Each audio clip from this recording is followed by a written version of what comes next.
प्यारे दोस्तों, बहुत बहुत स्वागत है आपका अपने चैनल यूजिस नेट साइड दर्पण में। तो जैसा कि पता है कि इस चैनल के माध्यम से हम इंटरनेट जेआरएफ से पीजीटी पेज की तैयारी करते हैं। फ्रेंड्स, आज की क्लास बहुत इंपॉर्टेंट होने वाली है आपको, क्योंकि आपके लिए आपके कई बार कमेंट आए हैं इसके लिए कि टाइम कैसे मैनेज करें, या कैसा टाइम होना चाहिए स्टडी का, या कौन सा टाइम होना चाहिए स्टडी का, है ना। चाहे आप किसी भी एग्जाम की तैयारी कर रहे हो, ये आपके लिए बहुत इंपॉर्टेंट है ना, टाइम का मैनेजमेंट कैसे करना है। क्योंकि सब कुछ देखो समय का ही खेल है, ठीक है। सब कुछ समय पर ही आधारित है। एक बात और कह दूँ, 3-4 चीज़ें हैं जो कि आप एग्ज़ाम से पहले, ठीक है, एग्ज़ाम का फॉर्म फिल करने से पहले मैनेज करके रखो। एक तो पुस्तकें ऑथेंटिक रखें, क्योंकि पुस्तकों का बड़ा महत्व है। जिस समय आपने बहुत दिया, आपने एग्ज़ाम के लिए बहुत ज़्यादा तैयारी की, सब कुछ किया, लेकिन पुस्तकें ऑथेंटिक नहीं थी, आप कुछ और पढ़ते गए, परीक्षा में कुछ और था और आया है, तो उससे कहीं न कहीं आपको ही नुकसान होगा। तो पुस्तकें आप बेहतर रखें। फिर दूसरी बात, आपका मार्गदर्शक अच्छा होना चाहिए, है ना? जिसके मार्गदर्शन में, मार्गदर्शक कहने का मतलब हुआ कि चाहे आप ऑनलाइन पढ़ें, ऑफ़लाइन पढ़ें, किसी संस्था में जाके पढ़ें, या अनअकैडमी पर पढ़ें, यूट्यूब पर पढ़ें, किसी और ऐप पर पढ़ें, कहीं भी पढ़ें। लेकिन जो आपका गाइडेंस है, जो आपको गाइड करने वाला है, उसकी भाषा को आप सरल से सरल शब्दों में समझ पाएँ, ठीक है? इसका आप ज़रूर ध्यान रखना, क्योंकि फ्रेंड्स बहुत इम्पोर्टेंट है, आपके मार्गदर्शक अच्छे होने चाहिए, है ना? एक बात हो गई, तो एक बात और कहना चाहूँगी कि आप समय प्रबंधन को कैसे मैनेज करें, ये बड़ा इम्पोर्टेंट है ना? और मैं किसी के लिए ये नहीं कह सकती कि आप सुबह उठ के पढ़ लो, या आप शाम को पढ़ो, या दोपहर में पढ़ो, क्योंकि देखो, हम गृहिणियों का सबका अलग-अलग टाइम है ना? अभी हम किसी का टाइम तो हमें पता नहीं है कि आप कब जाग रहे हो, कब सो रहे हो, या कितना काम करते हो दिन में, या सारा काम आप ही कर रहे हो, या कोई हाथ बटाने वाला है आपके आगे पीछे, है ना? ये हमें कुछ नहीं पता है, ठीक है? अब बता दूँ, चाहे आप गाँव से हों या शहर से हों, दोनों के लिए ये चीज़ें बहुत इम्पोर्टेंट है ना? तो मैं सबसे पहले आपको ये कहना चाहूँगी कि यदि आप ये चाहते हो कि कोई चीज़, कोई तथ्य कुछ भी आपने जो पढ़ा है, उसको यदि आप चाहते हो कि ज़्यादा दिनों तक, है ना, देर तक आपके माइंड में, आपके स्मृति पटल पर रहे, तो याद करने का एक तरीका बताऊँगी कि सुबह उठ के भोर में, यानी ब्रह्म मुहूर्त में उठ के आप पढ़ोगे, तो वो चीज़ें आपको ज़्यादा दिन तक याद रहेंगी, है ना? और वो चीज़ें अक्सर भूलती भी नहीं हैं, ठीक है? ये बिल्कुल एक्सपेरिमेंट किया हुआ है, और 90% या 95% इस पर एग्री करते हैं, ठीक है? इस बात पर एग्री करते हैं। ये बात हो गई। दूसरी बात, आपको टाइम कैसे मैनेज करना है, तो आपको बता दूँ फ्रेंड्स, देखो, आजकल कोई टीवी नहीं देखकर अपना समय व्यर्थ करता। आजकल कोई ना तो इंस्टाग्राम पर, और ख़ासकर विद्यार्थी जो हैं, जितने स्टूडेंट हैं, आप उनको फेसबुक पर नहीं पाओगे, ठीक है? तो वहाँ भी कोई अपना टाइम नहीं देना चाहता। टाइम लोग कहाँ दे रहे हैं? केवल यूट्यूब पर दे रहे हैं। अब यूट्यूब पर आप देखो कि इतने ज़्यादा चैनल हैं, है ना? तो वो भी आपको अच्छे से पकड़ के रखना है, समझ कर रखना है कि किस चैनल पर आपको ज़्यादा टाइम देना है। ऐसे करते गए तो पूरे साल आप चैनल ही देखते रह जाओगी। और कई बार ऐसे मित्रों से मेरी बात हुई है, जो वो खुद कहते हैं कि मैं, मेरा टाइम बहुत ज़्यादा चैनल पे बर्बाद होता है, क्योंकि मैं जब आती हूँ तो मेरे समझ में नहीं आता कि मैं किसको फॉलो करूँ, किसको देखूँ। वो खुद दिग्भ्रमित हो जाते हैं। तो आपके अंदर वो भ्रम की स्थिति ना पैदा हो, है ना? तो इसलिए मैं आपको अभी से सचेत कर रही हूँ कि आप एग्ज़ाम फॉर्म फिल करने से पहले 4-5 चीज़ें आज मेरी नोट करना, हो सके तो वीडियो को फिर से देखो, रिवर्स करके देखो एक बार कि क्या चीज़ें मैंने कही हैं, मैं उसको रिपीट नहीं कर रही हूँ, ठीक है? 3-4 चीज़ें इंपॉर्टेंट मैं बता रही हूँ कि ये चीज़ें आपने बिल्कुल अच्छे से मैनेज करना है, देखना है। अब बात करते हैं केवल समय पर, क्योंकि सब कुछ समय का खेल है। जितना ज़्यादा आप टाइम दोगे, समय दोगे, उतना ज़्यादा आप हासिल करोगे, उतना ज़्यादा आप यहाँ उपलब्धि हासिल करोगे, ठीक है?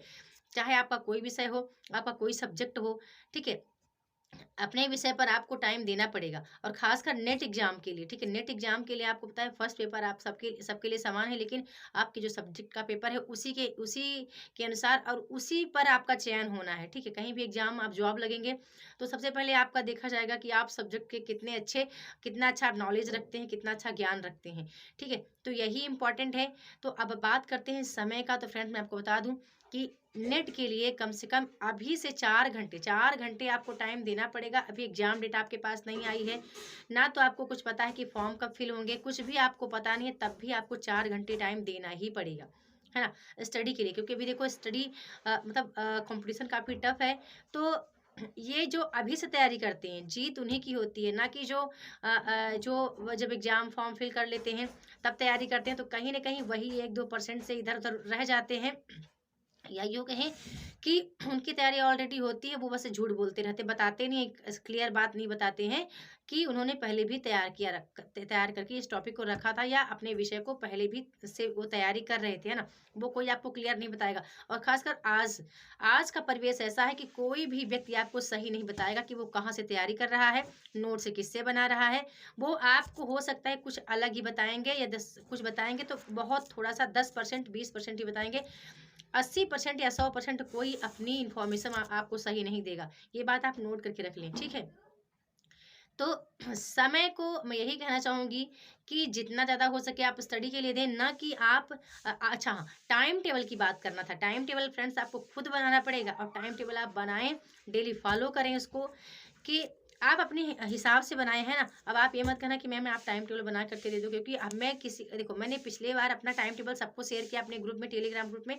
जो टाइम टेबल हमने बनाया था अपने लिए, उसको मैंने बताया कि मैं इस टाइम टेबल को फॉलो करके मैंने एग्ज़ाम को क्रैक किया था, ठीक है? तो अब आपको अपना खुद का टाइम टेबल बनाना है, आपको देखना है कि आपके पास कौन-सा टाइम है जो जहाँ आप फ्री रह रहे हो और उस समय पे यदि आप पढ़ते हो तो वो जो पढ़ते हो वो आपको याद हो रही हैं चीज़ें, आपको चीज़ें बोर नहीं लग रही हैं, ठीक है? तो ये जब देख लोगे तो बहुत अच्छा रहेगा। अब मैं ये कहूँ कि आप 4 बजे जाग कर के पढ़ो, ये हो सकता है आप देर रात सोते हो, है ना? किसी के घर में सब मतलब काफ़ी लोग जॉब वाले होते हैं तो वो लेट आते हैं। तो इसलिए मैं ये नहीं कह रही कि आप बिल्कुल रात में 11-12 बजे तक पढ़ते रहो या जल्दी से जाग कर के पढ़ो, ठीक है? आपको खुद मैनेज करना है कि आपको कैसे पढ़ना है और आपको टाइम कब देना है, कब आप फ्री रहते हो, है ना? जब आप फ्री रहें या जब लगे कि ये तथ्य आप पढ़ रहे हो और आपको याद हो जाएगा और एन्जॉय के साथ पढ़ रहे हो, ठीक है? और ख़ासकर साहित्य फ्रेंड्स ऐसी विषय है कि साहित्य पर तो आपको बिल्कुल साहित्य में आपको एक भी ये लगना ही नहीं चाहिए कि ये कठिन है, ठीक है? ये कठिन है या इस पर आपको मन नहीं लग रहा है इसमें आपका, है ना? क्योंकि सब कुछ हिंदी में है, चीज़ें कुछ बदलती नहीं हैं, सब कुछ वही है जो आपने एमए या बीए में पढ़े हैं, है ना? वही चीज़ें हैं। थोड़ा बहुत चेंजेस या यूँ कहें कि सिलेबस काफ़ी बड़ा है, तो आपको कहीं न कहीं थोड़ा बहुत दिक्कतें आ सकती हैं क्योंकि सभी तथ्य एक ही प्लेटफ़ॉर्म पर नहीं मिलते हैं, है ना? या एक ही पुस्तक में सभी तथ्य नहीं मिल रहे हैं। कई जगह आपको इसका मतलब इसके लिए कई जगह पर आपको भटकना पड़ता है, ढूँढना पड़ता है, आपको मेहनत करना पड़ता है। ठीक है? बस कोई बात नहीं, मैं कोशिश करूँगी कि आपके लिए बेहतर करूँ, इस बार इस चैनल पे बेहतरीन क्लासेस लाऊँ, क्लासेस डालूँ, है ना? तो अब आपको करना ये है कि आपको आज ही अपना एक टाइम टेबल सेट कर लेना है, जो लोग पहली बार एग्ज़ाम देने जा रहे हैं, है ना?